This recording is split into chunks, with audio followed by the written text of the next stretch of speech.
Okay, so Salesforce. Uh, you're really diving in. It's exciting, but honestly, figuring out where you fit in this whole Salesforce world, well, can feel like you're lost in a maze, right? Mhm. Certifications everywhere, job descriptions that sound like a different language. It can feel pretty overwhelming. Totally. But that's why we're here, right? This deep dive is all about cutting through that noise. We're going straight to the good stuff, the stuff that actually helps you succeed. And lucky for us, we've got Vikas Cohen's insights to guide us. He's kind of a Salesforce guru. Yeah, he really gets it. What's refreshing is how Cohen just cuts right to the chase. He gets that just having a bunch of certifications doesn't mean you're going to make it in Salesforce. It's true. So many people get caught up in that, like collecting badges is the goal. Right. But what matters is using your skills to actually solve problems, to make a real impact. That's what Cohen stresses, and that's what really makes a difference. It's like he's saying, look, anyone can learn the theory, but can you walk the walk? Exactly. And the best part is that idea, that problem-solving mindset. It applies whether you're a developer, an admin, a consultant, an architect, all the different paths within Salesforce. They all come back to that core idea. Taking what you know technically and using it to create something valuable for a business. Couldn't have said it better myself. So since we're talking about those different paths, Cohen lays out four main ones, kind of like character classes in a video game, each with its own strengths and challenges. And just like in those games, you've got to pick the class that suits your playstyle, right? Exactly. So let's start with, I don't know, maybe the wizards of the Salesforce world, the developers. Right, and when you think developer, you probably picture someone hunched over a keyboard just churning out lines of code, right? Yeah, that's the stereotype for sure. But Cohen, he digs a little deeper. He talks about how Salesforce development is changing. It's not just about writing code anymore. It's about building things that are not only functional, but also scalable, maintainable, things that will last. It's like anyone can throw together a quick fix, but to create something truly robust, something that can stand the test of time, that takes a different level of skill. Exactly. And that's where Cohen's focus on clean, well-structured code comes in. And he specifically mentions Lightning Web Components, LWCs. Mhm.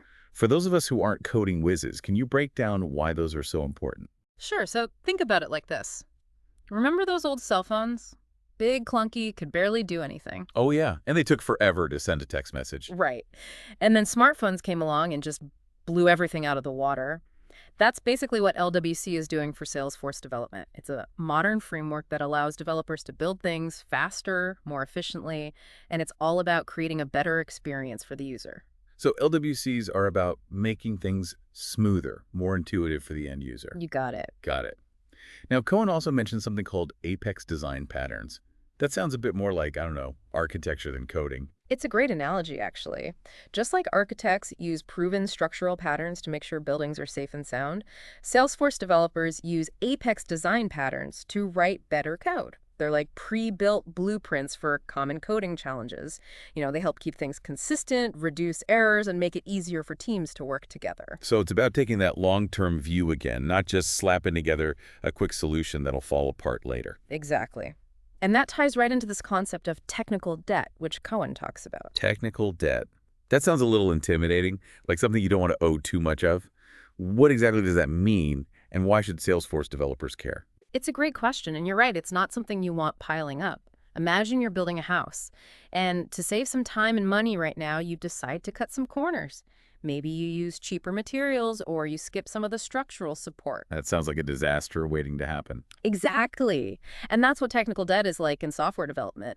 Taking those shortcuts in your code might seem fine now, but down the line, as the system grows, it's going to create problems. Bugs, instability, it'll be a nightmare to maintain. So a good Salesforce developer isn't just a coding machine. They're thinking ahead. They're building for the future. 100%. They're like those architects who design skyscrapers to last for centuries. And that's where those Apex design patterns that focus on writing clean, efficient code, it's crucial. They're investing in the long-term health of the system, making sure it can handle whatever comes its way. Precisely. And just like an architect might specialize in a particular type of building, Salesforce developers can also carve out niches for themselves. Right, Cohen talks about Omni Studio as a powerful tool for developers who want to build solutions for specific industries. Exactly. Let's say you're passionate about, I don't know, the music industry, right? Mastering Omni Studio lets you build tailor-made solutions for record labels, streaming services, that kind of thing. You become the go-to expert in that space. So we've covered the developers, the coding gurus who build all those amazing Salesforce solutions. But what about the folks who make sure those solutions actually run smoothly day in and day out? That's where the Salesforce admins come in, right? Absolutely. Admins are the unsung heroes of the Salesforce world.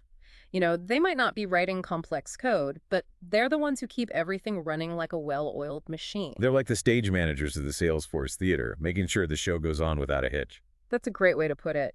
And Cohen really emphasizes how important their role is, especially with all the automation possibilities Salesforce offers these days. Right. Salesforce flows, those can be game changers for automating tasks and making things more efficient. For sure.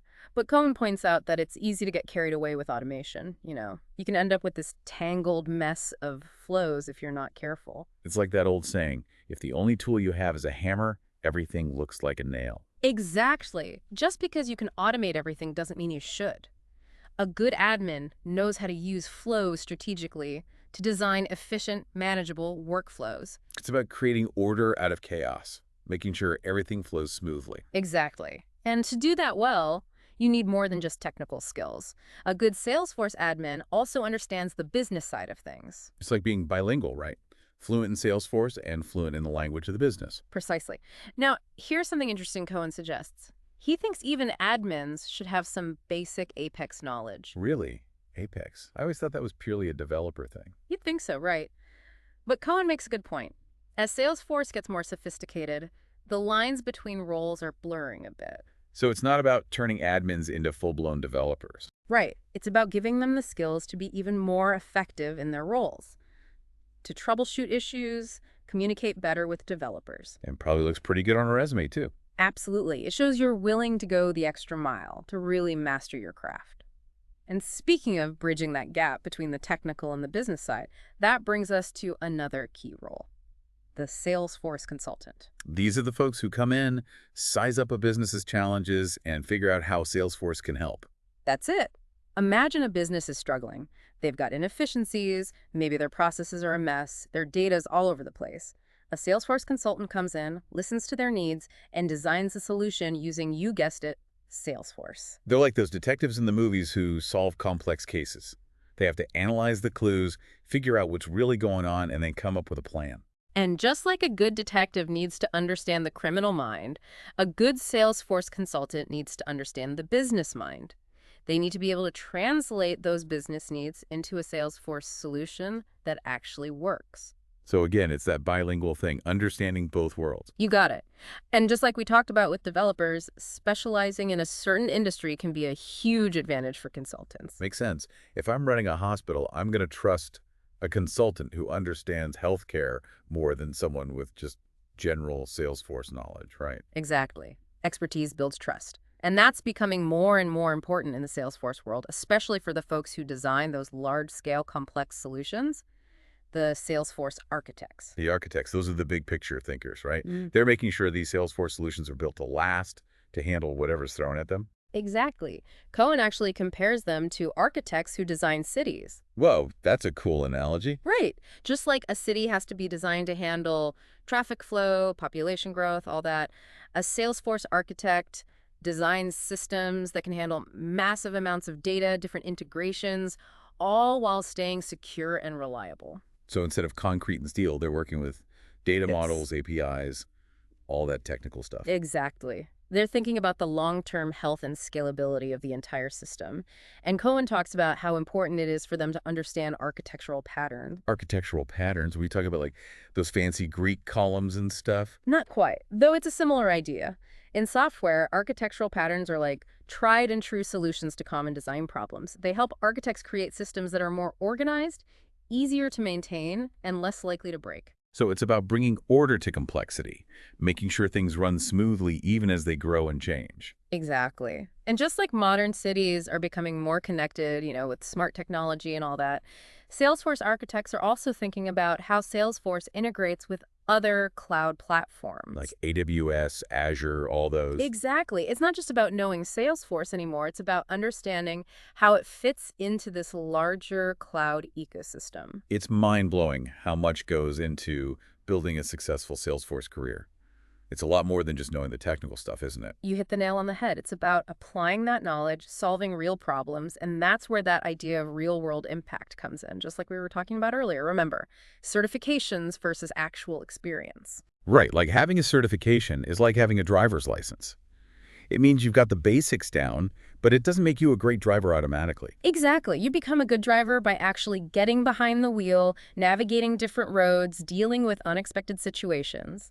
Certifications show you understand Salesforce, sure, but employers, they want to see what you can do with that understanding. Can you take that knowledge and actually use it to, like, I don't know, make a business run smoother? Mm, Or build something cool that people actually want to use? exactly. Those are the kinds of questions that set apart the people who just know Salesforce from the people who can really make it sing. It's like you can have a toolbox full of the best tools money can buy, but if you don't know how to use them, They're not much good to anyone, right? exactly.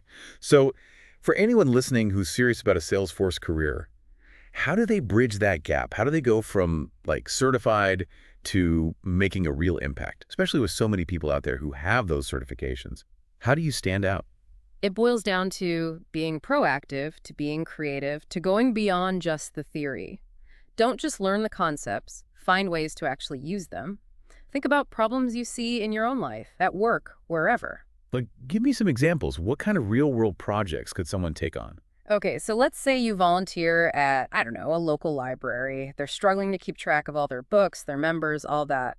Why not build a custom Salesforce app to help them manage everything? Well, that's a great idea. Right, you'd be using your skills to make a real difference for them, and you'd gain valuable experience in the process. It's a win-win.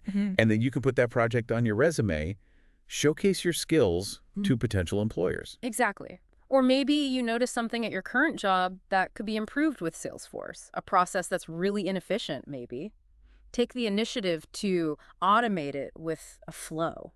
It shows you're not just waiting for someone to tell you what to do. You're actively looking for ways to improve things.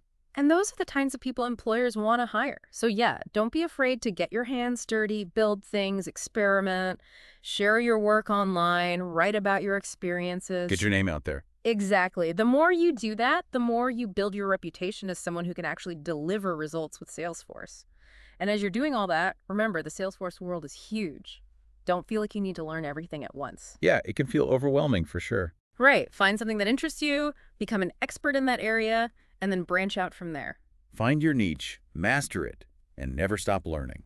Couldn't have said it better myself. So, as we wrap up this deep dive, we've talked about different career paths, busted some myths, and hopefully given you a better sense of what it takes to truly thrive in the Salesforce ecosystem. And if there's one thing we want you to take away from this, it's this. Don't just chase certifications. Chase real-world impact. Find those problems you're passionate about solving and use your Salesforce skills to make a difference. Because at the end of the day, that's what's going to set you apart and make you a true Salesforce rock star. Now go out there and build something amazing.